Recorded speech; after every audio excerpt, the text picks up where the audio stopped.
어, 바로 시작을 할까요? 아니면 조금 10분 쉬었다 할까요?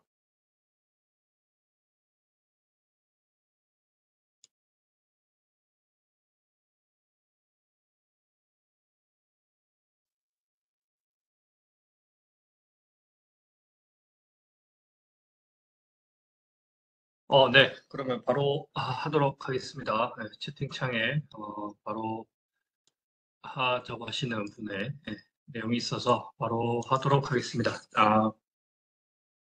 반갑습니다. 4월 6일 토요일 CFI 재교육 관련 마지막 강의를 맡게 된 김효현이라고 합니다. 제가 담당하게 될 수업 내용은 이제 3D 스캐너와 관련된 내용이 되겠습니다. 최근에 화재 현장의 3D 스캐너 활용이 좀 많아지고 있는데 3D 스캐너를 통해서 어떤 거를 할 수 있느냐, 그리고 기본적으로 3D 스캐너가 이제 뭐 어떤 역할을 하며 그다음에 3D 스캐너로 무엇을 할 수 있겠는가, 이런 것들을 간략하게 살펴보면서 어, 강의 진행을 해 보도록 하겠습니다. 아마 3D 스캐너를 한 번씩은 보셨으리라 생각이 듭니다. 어, 네, 3D 스캐너 보통 이제 이런 식으로 생겨 있습니다. 어, 기본적으로 이제 레이저를 사용하여 공간을 측정하는 장비입니다. 라이다의 개념을 사용하고 있는데, 레이저를 쏘고 그것이 벽에 맞고 돌아오는 그 특성을 이용하여 공간을 측정하는, 공간을 스캔하는 그런 장비다라고 보시면 되겠습니다. 그래서 이 장비 안에 레이저 발생기도 있고, 그다음에 카메라도 들어가 있습니다. 레이저는 지금 레이저의 특성에서 보시다시피 간섭성, 단색성, 직진성 이걸 가지고 있는데, 레이저 자체가 단색성, 즉 색을 구별할 수 있는 방법이 없습니다. 레이저는. 그래서 레이저 스캐너 안에 카메라를 넣어서 카메라로 색을 가져오는 그러한 역할을 하게 됩니다. 그래서 레이저로 공간을 만들어 놓고 그 위에 카메라로 색을 입히는 그러한 기능을 하는 장비이다.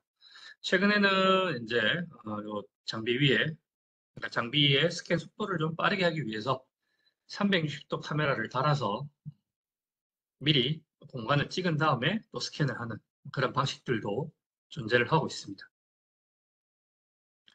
3D 스캔의 이제 방식들을 이제 페이지 시프트와 TOF 두 가지로 나눠서 설명하는데, 두 개가 뭐 크게 다르지는 않습니다. 어쨌든 레이저가 갔다 오는 시간을 보느냐, 혹은 주파수의 간격을, 혹은 레이저가 반사되어서 오는 그 간격을 계산을 하느냐에 따라서 이러한 방식이 있다라고 이야기를 할 수 있습니다. 일반적으로 스캔의 범위가 이제 70m, 150m, 350m가 나와 있는데, 당연히 반지름을 의미하게 되며 원으로 360도 원으로 측정을 하게 됩니다.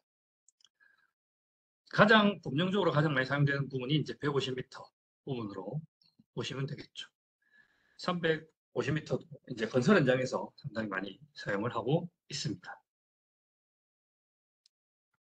방금 전에 말씀드렸던 이제 스캔 방식, 페이지 시프트와 TOF, 토프 방식인데, 토프 방식은 여러분들에게도 조금 익숙한 것이, 예전에 한 3년 전이, 3, 4년 전인가요? 스마트폰에서 3D 영상을 찍을 때 토프 방식을 이용해서 3D 뭐 이미지라든지 이런 것들을 많이 활용을 해서 토프라는 용어가 익숙하신 분들도 있을 수 있습니다. 그리고 페이지 시프트는 여기 밑에 나와 있는 공식이 나와 있는데, 출발하는 레이저와 그다음에 돌아오는 레이저 간의 간격, 주파수 간격으로 계산을 하는 방식이 됩니다. 뭐 크게 어려울 건 없습니다. 그냥 레이저가 가서 장애물을 만나서 맞고 돌아오는, 그걸로 이게 어떻게 구성이 된다, 이런 것들을 보여주는 것이라 생각하시면 되겠습니다. 이러한 3D 스캐너를 사용하는 데 있어서 여러 가지 조건을 설정을 할 수가 있습니다. 스캔의 해상도, 품질, 색상 등을 설정을 할 수가 있는데 모든 것들이 이제 얼마나 오랫동안 스캔을 할 것이냐, 얼마나 빨리 스캔을 할 것이냐, 이러한 스캔을 하는 시간에 영향을 주게 됩니다. 당연히 해상도가 높을수록, 품질이 좋을수록, 색상이 들어갈수록 스캔하는데 시간이 오래 걸리겠죠. 최근에 나오는 이제 3D 스캐너들 가운데 360도 카메라를 달아놓는 것이 있다고 했는데 이런 것들을 사용할 경우에 이제 색상을 받아오는데 시간이 굉장히 짧아지기 때문에 전체적인 스캔 시간도 많이 줄어들 수가 있습니다. 해상도다라고 하는 것은 점 간의 간격을 의미한다는 거죠. 레이저 간의 간격. 얼마나 촘촘하게 레이저를 쏠 것이냐, 혹은 얼마나 간격을 주고 레이저를 쏠 것이냐. 그래서 왼쪽에 이미지를 보시면 레솔루션, 해상도가 올라갈수록 레이저 간의 간격이 굉장히 좁죠. 그리고 해상도, 레솔루션이 마이너스로 갈수록 레이저 간의 거리가 벌어져 있는 것을 확인하실 수 있습니다. 그래서 오른쪽에 해상 스캔의 예시를 이렇게 들어놨죠. 32분의 1 해상도, 16분의 1 해상도, 10분의 1 해상도, 4분의 1 해상도. 1대1 해상도로 올라가게 되면 일반적으로 한 번 스캔을 하는데 1시간 정도 걸리는 경우가 있고 32분의 1로 했을 때 스캔이 한 1분 내외로 이렇게 끝나기도 합니다. 품질입니다. 푸처리와 관련되어서 표면을 좀 더 매끄럽게 하느냐, 그렇지 않게 하느냐. 마찬가지로 품질을 아주 좋음으로 올리게 되면 시간이 오래 걸리겠죠. 그래서 사진 가운데 보면 이제 파란 줄을 그어놨는데 왼쪽은 품질이 좋은 쪽, 오른쪽은 품질이 안 좋은 쪽. 표면만 보시더라도 좀 더 매끄러운 부분과 울퉁불퉁한 부분이 있다는 것을 아실 수가 있을 겁니다. 그래서 전부 다 이제 시간이 중요한 작업이 있다 보니까 이런 것들도 잘 선택을 해서 사용을 하셔야 됩니다. 색상의 설정입니다. 컬러 스캔 같은 경우에는 이제 빛이 충분하고 움직임이 많이 없는 곳에서 컬러 스캔을 하게 되고 그레이 스캔이라고 해서 카메라가 작동하지 않고 레이저만, 음영으로만 스캔을 하는 것을 할 수가 있는데 간단하게 바로 예시를 보여드리겠습니다. 지금 화면상으로 보시기에 좀 구별이 안 가실 수도 있는데 동일한 장소입니다. 동일한 장소이고 위쪽은 이제 빛이 좀 충분하지 않은 곳에서 동일하게 스캔을 한 곳인데 위쪽은 어느 정도 뭐 잘 안 보이죠. 구별이 그렇게 잘 안 되는데 아래쪽 같은 경우에 이제 회색 그레이 음영으로 해서 그레이 모드로 해서 찍었을 경우에 이렇게 어느 정도 좀 더 확실히 구별이 되는 모습을 보실 수가 있는데 이 부분을 잠시 실제 스캔 파일로 한번 보여드려 보겠습니다.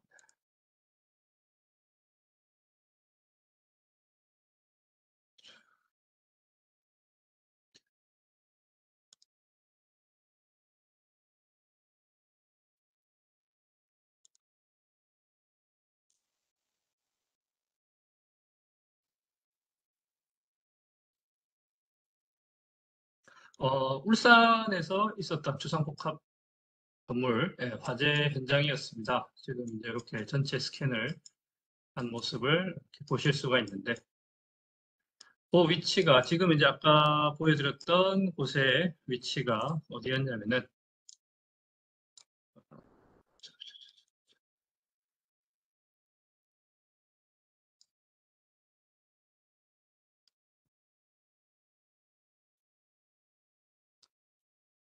네, 요 위치였습니다. 요 화재가 직접적으로 여기서부터 시작됐다라고 보고 있죠. 이렇게 보면 다음에 이렇게 올라간 자국도 확인을 하실 수가 있습니다.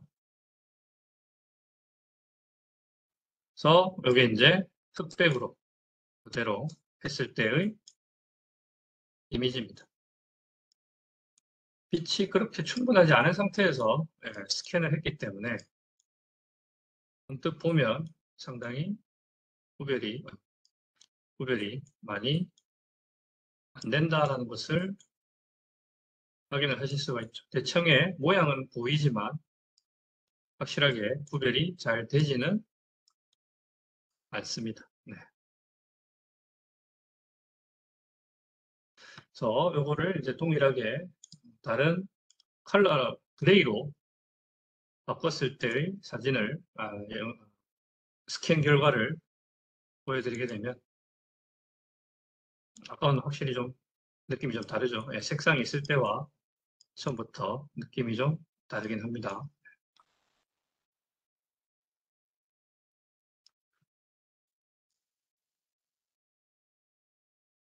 자, 이렇게 보시면 어느 정도 이거 아까 검은색 완전히 검은색으로 되어 있을 때보다는 훨씬 그 모양이 구별이 잘 된다는 것을 아실 수가 있겠죠.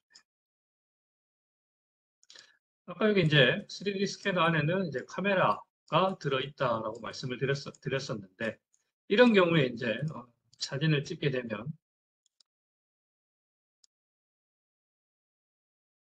이렇게 나오게 됩니다. 360도로 찍은 곳인데 색상이 들어가지 않고 이렇게 되어 있는 것을 확인하실 수가 있죠. 아까 색상이 있던 걸로 다시 한번 들어가서 그거를 다시 한번 보여드릴 건데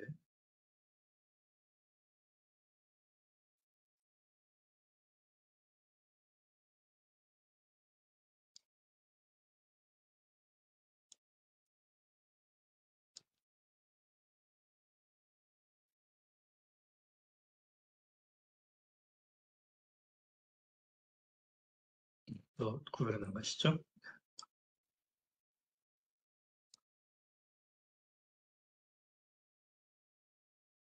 네, 이렇게 보시면은 어차피 사진만 컬러만 봐도 오는 부분이라서 그게 아까보다는 좀 더 눈에 잘 들어오지는 않습니다.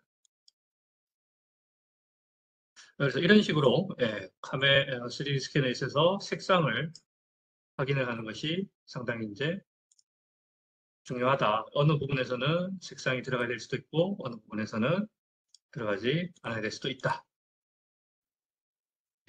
보시면 되겠습니다.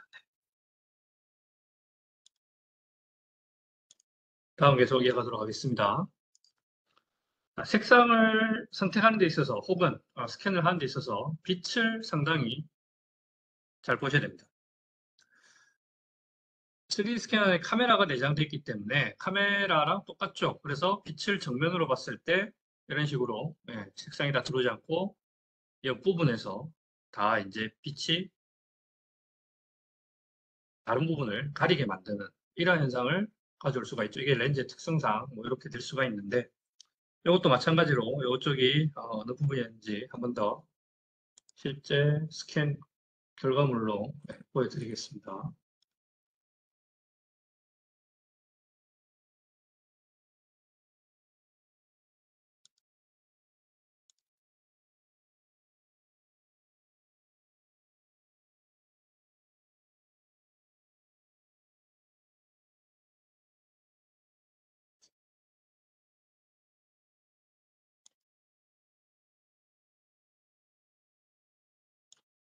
자, 여기는 몇 년 전에 있었던 2000 물류창고 화재 현장입니다.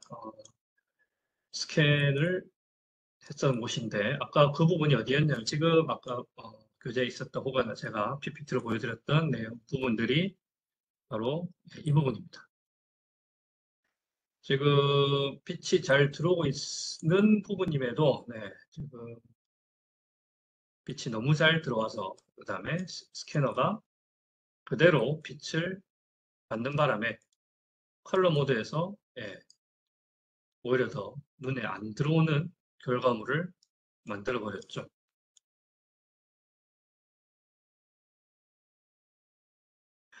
물론 레이저이기 때문에 어느 정도 어떤 모양인지는 확인은 가능하지만 멀리서 놓고 봤을 때 이게 도대체 어디인가를 확인하기가 상당히 힘이 듭니다. 그래서 이런 3D 스캐너를 사용할 경우에는 빛의 방향이라든지 우리가 카메라를 사용할 때 생각하는 그런 빛에 대한 요소들도 생각을 해 주어야 합니다.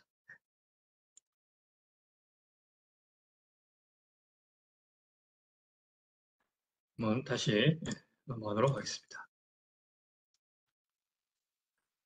자, 아까 말씀드렸던 대로 빛이 있는 경우와 빛이 없는 경우를 나누어서 이제 생각을 해봐야 되는데 왼쪽의 경우 빛이 왼쪽 오른쪽 모두 빛이 없는 경우에 스캔을 한 겁니다.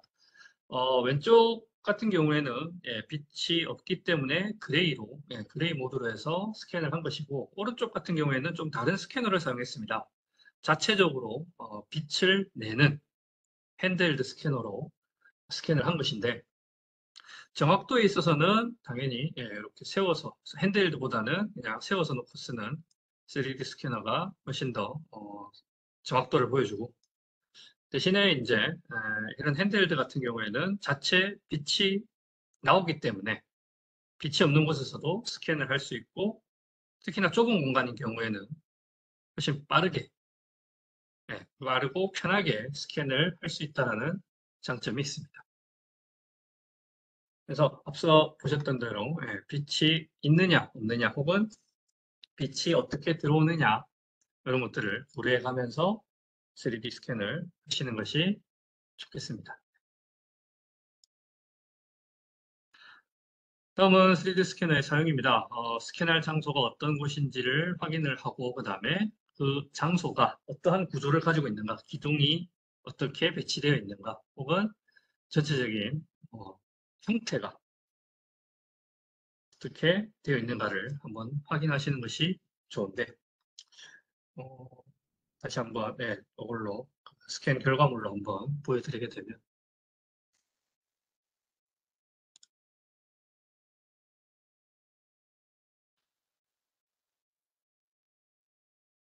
지금 이천에서 제가 이렇게 촬영을 할 때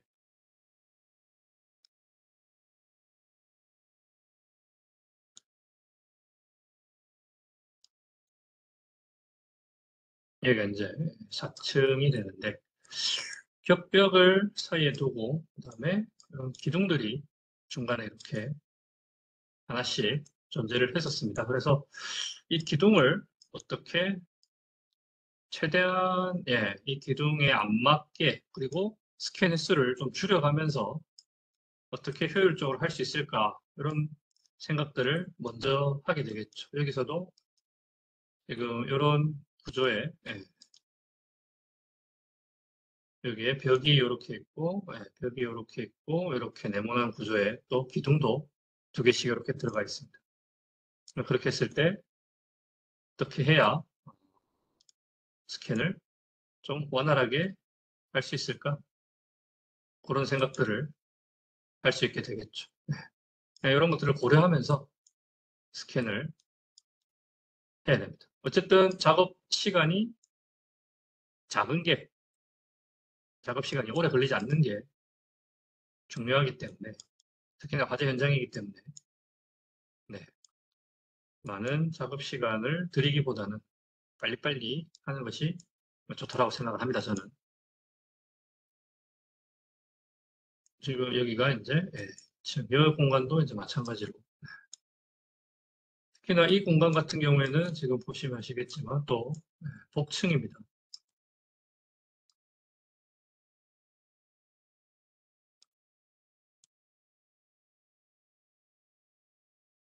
여기 공간이 있고 여기 위에 또 다른 공간이 복층 구조로 또 돼 있었죠. 그래서 이런 것들을 또 어떻게 한 번에 또 잘 붙일 것인가 이거에 대한 고민도 해야 되고 이 부분은 또 나중에 설명할 부분이 있기 때문에 나중에 또 설명하도록 하겠습니다.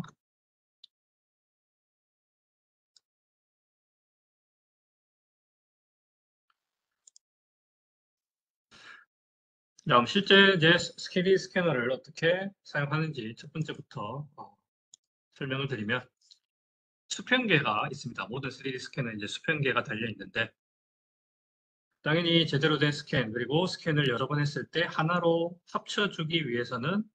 잘 합쳐지기 위해서는 한 번을 스캔을 할 때 수평계가 잘 작동을 해야겠죠. 그래서 시각적으로 수평이 잘 맞다 안 맞다를 보여주게 됩니다.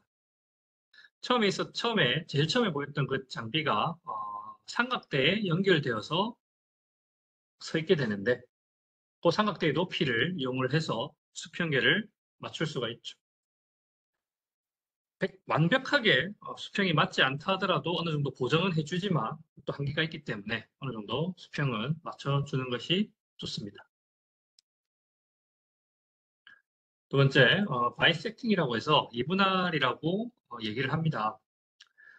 360도로 회전을 하면서 스캔을 하기 때문에 시작점과 끝점이 동일한 대신에 이거를 2차원적으로 펼치게 되면은 예, 지금 그림에서 보듯이 0도에서 360도로 펼쳐서 보여지게 되죠. 그래서 내가 어디를 중심으로 볼 것이다 라는 것을 잘 보기 위해서는 시작과 끝이 어느 쪽으로 가냐에 따라서 이게 펼쳐 보일 수도 있고 잘려서 보일 수가 있겠죠. 단적인 예로 자동차를 가지고 왔는데 여기서부터 요거 0도의 시작을 문짝에서 두고 360도로 돌리게 되면 이 문짝이 여기에서 시작을 하겠죠.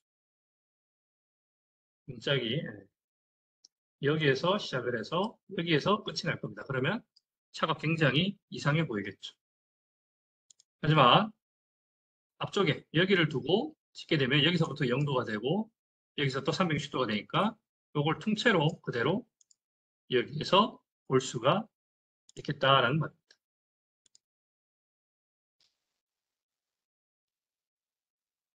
그래서 내가 중점적으로 보고자 하는 것을 잘 생각을 해서 스캔을 하는 것이 중요하다 이렇게 말씀드리고 싶습니다. 그 다음 겹쳐서 스캔을 하는 것이 중요합니다. 일반적으로 60% 이상 겹쳐서 스캔을 하라라고 권장을 하고 있습니다.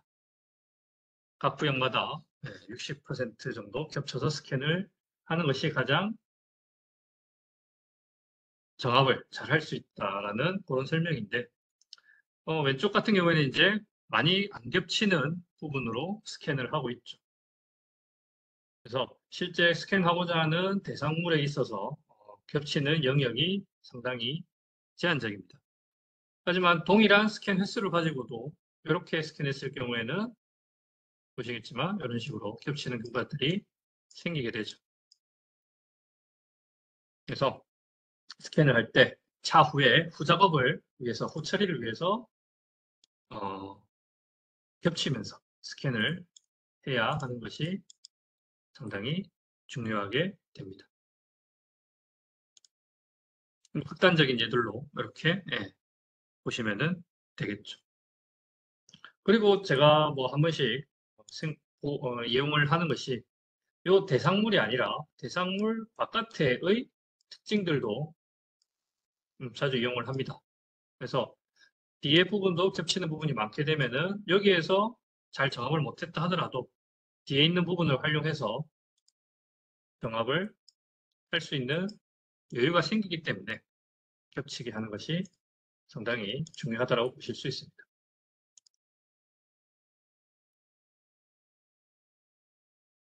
오른쪽에 정사 결과는 좀 더 극단적인 예시를 들어놓은 것입니다.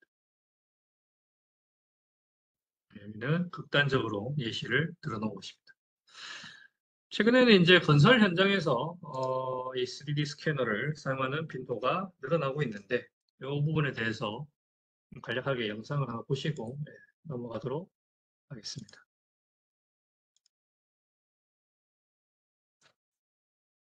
잠시만, 소리가 혹시 들리실까요? 안 들리시나? 잠시만 중지하겠습니다. 공유 잠시만 중지하겠습니다.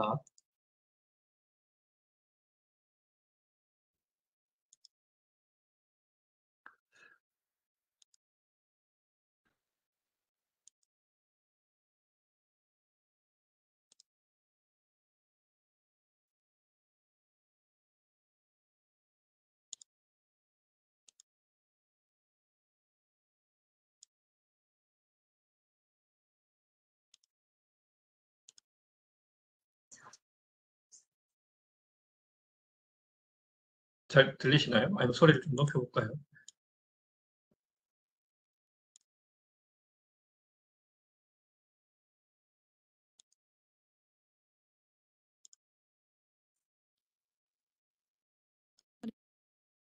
레이저 스캐너를 활용하는 등 스마트 기술을 접목하여 건설 현장의 디지털 전환에 힘쓰고 있습니다. 기존에 진행해온 연구가 현장에서 생성되는 3차원 형상 정보의 정확한 취득과 분석 신뢰도에 초점을 맞췄다면, 이번 실증 연구는 형상 정보를 빠르게 취득하고 현장에서도 쉽게 접근하고 활용한다는 점에서 한 단계 진보된 기술입니다. 이번 연구는 연세대 허준 교수가 대표로 있는 커넥스사와 공동으로 진행됐으며, 허준 교수는 건설 산업의 디지털 전환에 새로운 이정표를 세우고자 한다고 말했습니다.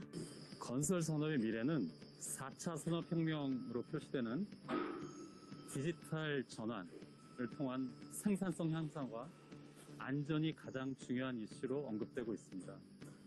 본 연구과제를 통해서 저희 연세대학교와 롯데건설이 힘을 합쳐 이런 건설 산업의 디지털 전환에 새로운 이정표를 세우고자 합니다. 롯데건설은 앞으로 인공지능을 활용한 빅데이터 분석 등 스마트 기술 연구를 확대할 계획이라고 밝혔습니다. 롯데그룹 차원에서 AI, IoT, 빅데이터, 5G 등 4차 산업혁명 혁신 기술을 접목해 디지털 전환에 힘쓰고 있는 만큼, 저희 롯데건설 기술연구원은 이번 연구를 통해 건설업계의 디지털 전환에 앞장서고 힘쓰도록 하겠습니다. 네, 영상 보시면 아시겠지만 아까 로봇 개가 있었죠. 예, 보스턴 다이나믹스에서 만든 이제 사족보행 로봇인데, 뭐 현대자동차로 인수된 거는 다들 알고 계실 겁니다. 네, 그래서 어떻게 보면 이제 움직이는 삼각대가 되겠죠. 얘가 로봇개가 움직이는 삼각대가 되어서, 특히나 이제 화재 현장 같이 좀 위험이 있는 곳은 이제 이런 식으로 투입을 해서 3D 스캔을 할 수도 있다라는 얘기입니다. 실제로 제가 이제 몇 번 화재 현장 이후에 이제 3D 스캔을 하러 갔을 때 직접적으로 위험한 경우도 봤고, 그 다음에 제가 간접적으로도 경험을 한 바가 있기 때문에 이런 기술들이 상당히 중요하다라고 이렇게 생각이 됩니다. 다음은 최근에 이제 사용되고 있는 3D 스캐너들을 몇 가지 이렇게 표시를 해 두었는데, 장점이라 하면은 어떤 스캐너를 쓰든 하나의 파일로 정합을 할 수 있다라는 겁니다. 그래서 제일 왼쪽에 있는 기기로 스캔을 하든, 가운데 있는 기기로 스캔을 하든, 오른쪽에 있는 핸드헬드 스캐너로 스캔을 하든, 어떤 스캐너로 스캐너를 하든 모두 하나의 스캔 파일로 정합을 할 수 있다라는 것인데, 가운데 있는 스캐너가 이제 가장 최근에 나온 스캐너입니다. 움직이면서 빠르게 스캔을 할 수 있다라는 장점이 있는데, 이렇게 왼쪽 사진이 이제 들고 아까 가운데 보셨던 그 스캐너만 들고 스캔을 했고, 그 다음에 오른쪽에 있는 것은 이제 또 다른 스캐너와 동일하게 같이 써서 합쳤을 때 더 선명한 스캔을 보여주고 있음을 아실 수가 있죠. 그래서 보통 요 가운데 있는 스캐너와 이 스캐너와 그다음에 이 스캐너와 그다음에 이 스캐너를 같이 많이 사용하는 경우가 늘어나고 있습니다. 그래서 빠르게 스캔을 하고 좀 더 정밀하게 스캔을 하고 둘을 합쳐서 훨씬 더 정밀한 스캔 결과물을 만들어내고, 뒤에도 이렇게 결과물을 보실 수가 있습니다. 그렇다면 실제 이제 스캐너는 어떤 식으로 어떤 과정을 거쳐서 스캔을 하느냐, 이런 것들을 먼저 설명을 해드려야 될 것 같은데, 스캐너는 일단 제가 또 결과물 파일을 보면서 설명을 좀 드리도록 하겠습니다.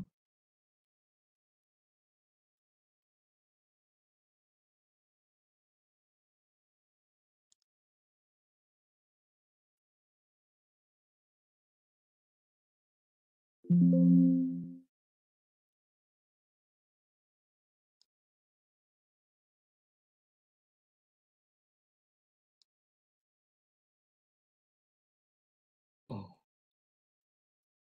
방금 이제 여기 2000 화재, 2000 물류 창고의 화재 현장인데, 먼저 아까 처음에 설명드렸던 대로 이제 구조가 혹은 건물이 어떤 건물 혹은 어떤 장소인지를 먼저 파악을 하는 것이 좋다라고 말씀드렸었는데, 그때 처음에 이 건물이 봤을 때는 상당히 큰 건물이었죠. 큰 건물이었고 부지도 상당히 넓어서 어떻게 스캔을 해야 될까를 많이 고민을 했었습니다. 그리고 제가 가지고 있던 스캐너가 이제 70m짜리 만원 70m짜리 스캐너였기 때문에 반대편 쪽에 요 좀 빨간색 화살표가 있는 쪽에 이쪽에 또 다른 건물들이 있었습니다. 그래서 그 건물로 가서 이쪽을 이 방향을 향해서 먼저 스캔을 여러 번 했었고, 그리고 전체적으로 돌아가면서 건물을 스캔을 했었습니다.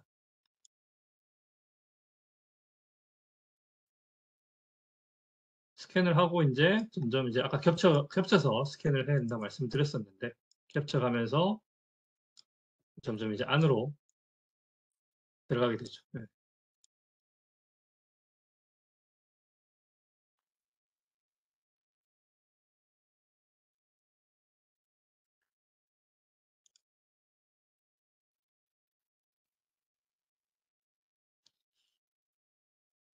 여기가 이제 1층이었고, 1층에서 스캔을 하고, 보시면 이렇게 이제 상당히 빛이 안 들어오는 부분이 많아서, 그 다음에 검게 타서 별로 구별이 안 되는 부분이 많아서 회색 음영으로 스캔을 계속 했었습니다.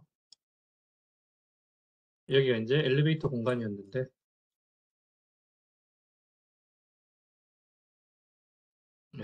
중간에 이제 스캔 기기를 세웠던 요 자국입니다. 이 부분은 이제 스캔이 되지 않았기 때문에 이렇게 나왔고, 이렇게 위쪽으로 보시면 이제 엘리베이터 공간까지도 다 볼 수가 있었죠. 이렇게 스캔을 하고 지하 2층으로 가서 스캔을 또 했고요.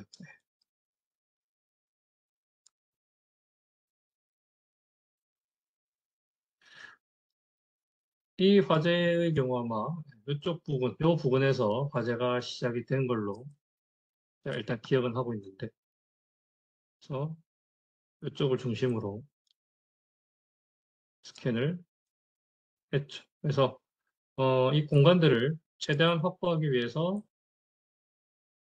스캔을 어디서 할까 또 생각을 하고, 빛이 없는 곳이기 때문에 상당히 좀 위험한 경우도 있었습니다. 요즘 보면은 잔해물들을 쌓아놓은 곳이죠. 이렇게 아까 복층 말씀드렸었는데, 복층에 이렇게 이제 현장도 이렇게 스캔을 할 수가 있었고, 1층, 그 다음에 한 층 또 있었죠. 2층, 이렇게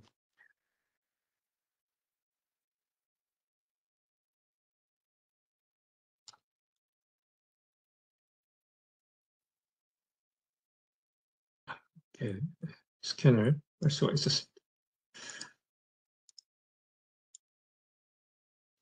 그렇게 해서 총 이게 제가 스캔을 96번, 총 96번의 스캔으로 방금 전에 결과물을 만들 수가 있었습니다. 자, 그러면 이렇게 스캔을 각 구역에서 스캔을 해서 각 구역에서 스캔을 해서 이 스캔 데이터를 다시금 모아야겠죠. 모아야 되는데 이 작업부터 다시 또 설명을 드리도록 하겠습니다.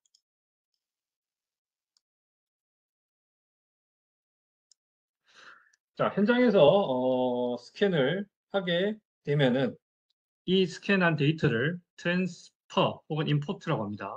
그 다음에 프로세싱, 그 다음에 레지스트레이션을 거쳐서 최종적으로 익스플로러를 하는 단계를 거치게 되는데, 트랜스퍼라는 것은 말 그대로 현장에서 스캔을 한 로우 데이터를 컴퓨터로 옮기는 작업을 의미합니다.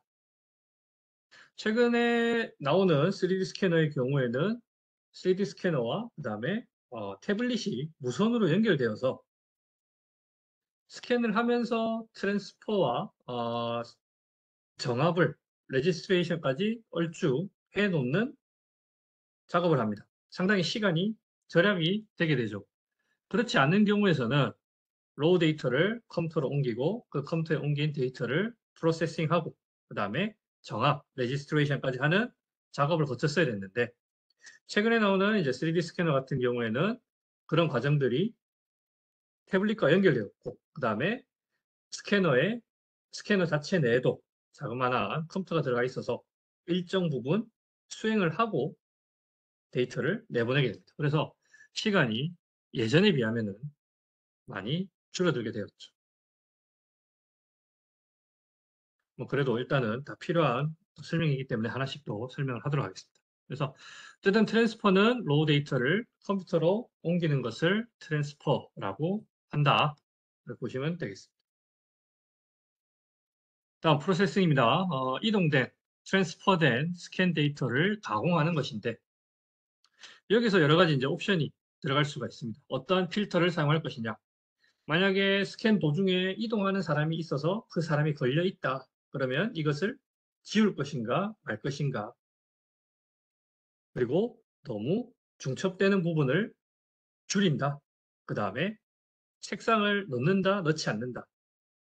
이런 부분들을 프로세싱이라는 과정 중에서 모두 설정을 할 수가 있다는 거죠. 그래서 어떤 필터를 쓰느냐, 뭐 색상을 어떻게 넣느냐에 따라서도 당연히 시간이 걸리겠죠. 그래서 시간을 어떻게든 줄이려고 할 때 이렇게 보시면 되겠습니다. 그래서 이렇게 프로세싱은 결국 뭐다? 레지스트레이션, 정압을 위한 과정입니다. 그래서 정압이 잘 되게 하기 위한 과정을 거치게 되고, 그 다음으로 레지스트레이션입니다. 스캔이 잘 되어 있으면은 프로세싱 중에 자동으로 레지스트레이션을 보통 수행을 합니다. 그리고 그 결과를 바로바로 보여주죠. 레지스트레이션이 잘 되었으면 success라고 나오고 안 되었으면 fail이라고 표시를 해줍니다. 처음에 말씀드렸던 대로 겹쳐서 스캔하는 것이 굉장히 중요하다라고 말씀을 드렸었는데, 60% 이상 겹쳐서 스캔을 했을 경우에 이렇게 자동으로 바로 레지스트레이션이 되는 경우가 상당히 많습니다. 하지만 그렇지 않을 경우에는 자동으로 되지 않고 수동으로 매뉴얼 혹은 이제 비주얼 레지스트레이션이라고 해서 스캔 결과물을 직접 보면서 레지스트레이션, 정압을 하는 그러한 과정을 거치게 되는데, 만약에 좁은 공간에서 뭐 이러한 것들이 있다면은 마커라고 해서 미리 표식이 있습니다. 표식을 어떻게 보면 이제 중점이라고 볼 수가 있겠는데, 마커를 여러 개를 둬서 그 마커를 이용해서 정압을 하는 그러한 것들도 보실 수가 있습니다. 익스플로러 단계입니다. 나중에 정압 과정이 잘 끝나고, 정압 과정이 잘 끝나고 결과물을 보게 되는 것을 이제 익스플로러 단계에서 보게 되는데, 정압된 스캐너의 데이터가 어떻게 되어 있는가를 확인이 가능하며 스캔 데이터를 정리하고 삭제를 할 수가 있는데, 스캔을 하고 나서 이 최종 정압된 결과물을 보았을 때 분명히 내가 원치 않는 그러한 데이터가 들어가 있는 경우가 있습니다. 스캔 데이터가 들어가 있는 경우가 있습니다. 그 경우에 이런 익스플로러 단계에서 눈으로 보면서 삭제를 할 수 있죠. 이 스캔 데이터를 정리함으로써 혹은 스캔 데이터를 삭제함으로써 얻게 되는 이점은 스캔 데이터의 용량을 어느 정도 줄여줄 수가 있죠.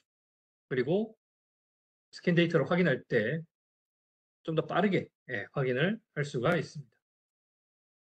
자, 클리핑. 클리핑이란 것은 아까 제가 이제 동서남북 그 화살표 보여드렸었죠. 그걸로 이제 층층이 나눠서 보는 것을 말하게 됩니다. 그리고 내가 보는 화면을 스크린샷으로 저장할 수 있고, 그리고 레이저 측정 장비이기 때문에 거리가 어느 정도, 거리가 여기서 A 지점에서 B 지점까지 거리가 어떻게 된다 라는 것을 볼 수가 있고, 포인트 클라우드 생성을 해서 좀 더 원활하게 보실 수도 있고, 포인트 클라우드를 생성하게 되면 다른 프로그램과 접목시켜서 사용을 할 수가 있는데, 그건 나중에 예시를 보여드리도록 하겠습니다. 그리고 오버뷰 맵 위에서 제가 아까 한번 보여드렸었는데, 위에서 어디 곳에서 어느 곳에서 스캔을 했고, 그 다음에 대략적인 2D 모양도 확인을 할 수가 있었습니다.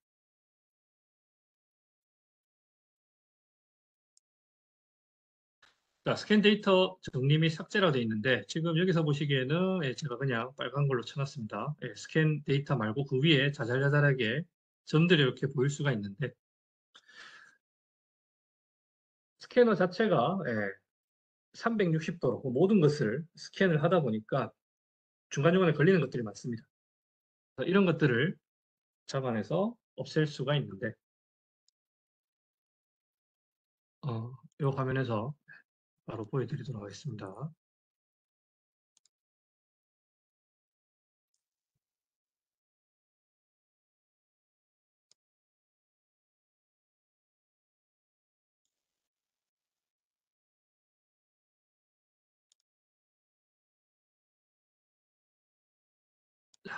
보시면은 이쪽에 위로 데이터들이 자잘자잘하게 이렇게 나와 있는 것을 보실 수가 있습니다. 자, 이런 데이터들은 이제 제가 아까 여기 3층에서 스캔을 했을 때 이런 빈 공간들이 몇 가지가 있었는데, 빈 공간들이 조금씩 있는데, 이 사이로 레이저가 들어가서 그 위쪽의 부분들을 스캔을 했다는 얘기죠. 그래서 당장에 필요가 없는 부분들이기 때문에 이런 것들은 이렇게 임의로 한번 선택을 해보도록 하겠습니다. 하면은 지금 잘 안 보이긴 하는데 약간 노란색으로 변해 있는 것을 보실 수가 있습니다. 그래서 이런 것들을 삭제할 수 있는, 포인트 삭제 해버리게 되면 없어졌죠. 그래서 선택해서 내가 어느 부분에 데이터들을 삭제하겠다. 이렇게 좀 더 전체적으로 깔끔하게 스캔 데이터를 만들어낼 수가 있죠. 상당히 많죠, 여기도 다시 선택을 해서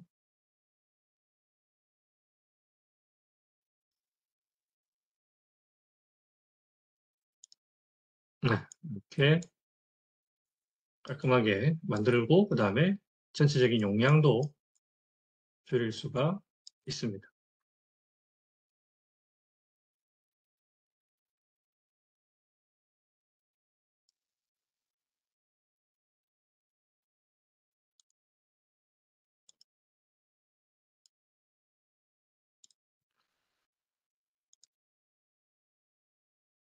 두 번째 이제 클리핑입니다. 이렇게 아까 화살표로 제가 층을 내리고 옆에 면을 줄이고 이러한 부분들이 있었는데, 그 부분도 이제 다시 넘어가서 바로 보여드리겠습니다.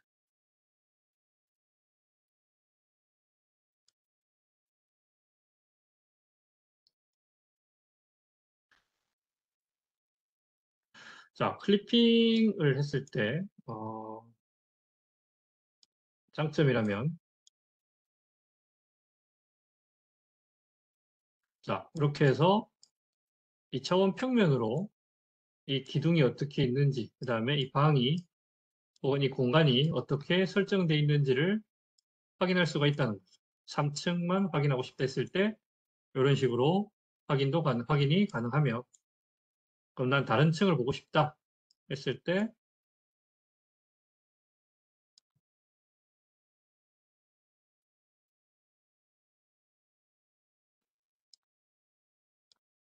또 이렇게 기둥의 위치라든지 이런 건물의 벽면 이런 것들을 확인하실 수가 있습니다. 그다음에 나는 뭐 벽면만 보고 싶다. 그러면은 여기를 줄여서 이 벽이 어떻게 됐는가를 이렇게 네, 확인할 수도 있겠죠. 네.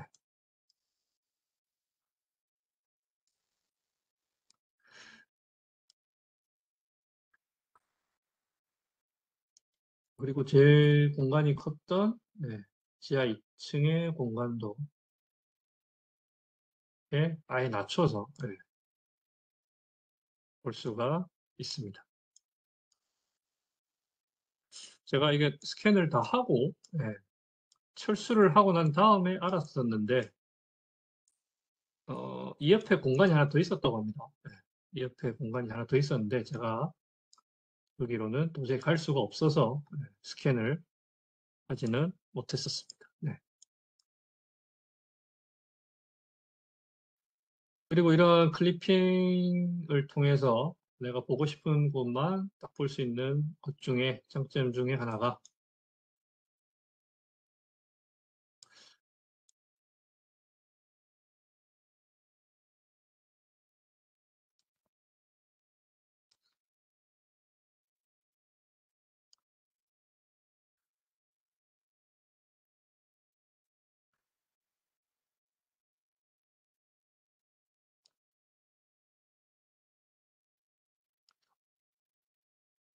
이렇게 해서 내가 보고 싶은 공간만 활용해서 볼 수가 있다는 점이 상당히 좋죠. 그리고 이 부분만 내가 딱 보고 있는 부분만 해서 스크린샷도 찍을 수 있고 이 벽면이 없었으면 좋겠다 했을 때 벽면을 줄이고 바로 이렇게 볼 수 있는 이렇게 볼 수가 있습니다. 그래서 여기서 뭐 공간을 측정한다든지 길이를 측정한다든지 혹은 뭐 주석을 단다든지 이 공간이 어떠한 공간이었다 했을 때 이 공간이 어떠한 공간이었다 이런 것들을 다 할 수가 있죠.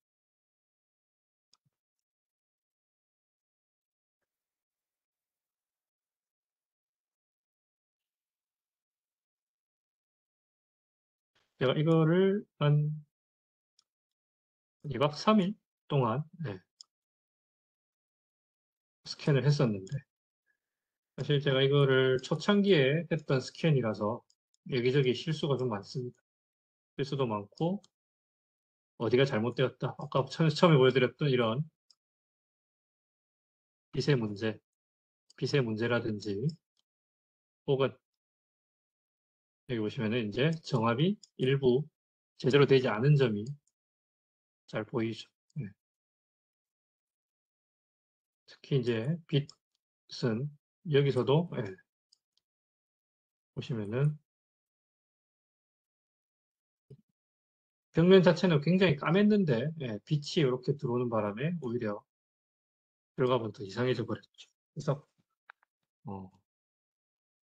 이런저런 교보제로서는 상당히 좀 쓸만한 결과물이 되어버렸습니다.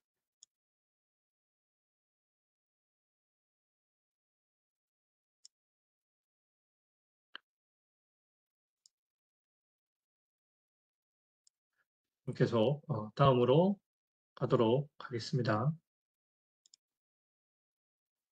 자, 익스플로러 이 단계에서 사용할 수 있는 게 아까 거리 측정이 가능하다고 했는데, 자, 지금 제가 그냥 예시로 들어놓은 것이 복도포, 뭐 입구에서의 복도포, 가장 넓을 때 복도포, 계단에서 입구까지 해서 계단까지의 거리라고 해놨는데, 자, 이 부분입니다.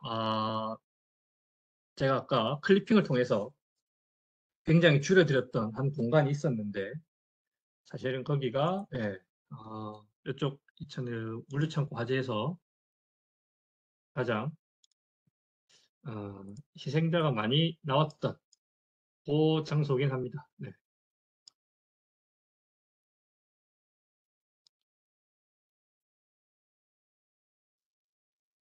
제가 미리 거리 측정을 좀 해놨었는데 사망자가 여기서 다수 발견되었다고 전해 들었습니다. 그래서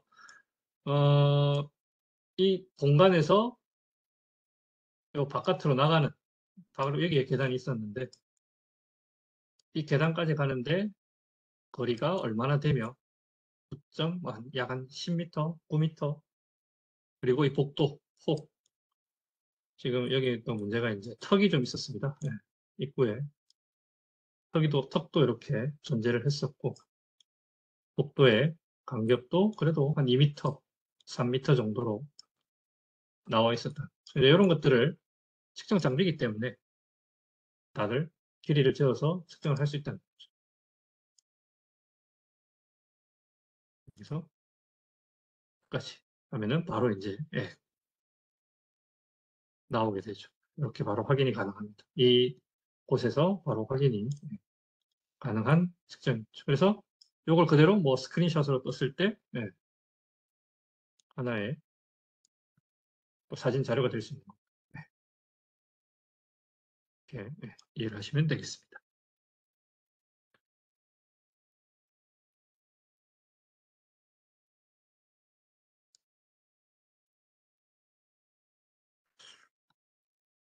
지금 5시 20분인데 10분 쉬었다가 나머지 부분 계속 하도록 하겠습니다. 네, 10분 쉬었다가 나머지 부분 계속 하도록 하겠습니다.